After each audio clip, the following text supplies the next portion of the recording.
high plant rotation high plant rotation ကကျွန်တော်တို့ high plant လေးထောက်ထားပြီးတော့ကျွန်တော်တို့ dumbbell လေးတစ်ခုကိုကင်မယ်ပြီးရင်အပေါ်ကိုဆွဲပြီးတော့မြောက်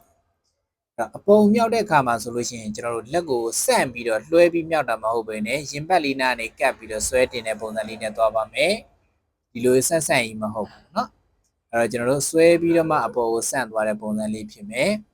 အကယ်၍ကျွန်တော်တို့ကဒီ dumbbell တုံးကိုကင်ပြီးတော့မမြောက်နိုင်သေးဘူးဆိုလို့ရှိရင်လည်းကျွန်တော်တို့လက်ကလေးနဲ့ဒီအလွတ်ပေါ့နော်အလွတ်ကစားပြီးလို့ရတယ်နောက်တစ်ခုကျွန်တော်တို့ဒီ high plant ထောက်တဲ့အခါမှာလူတချို့တွေက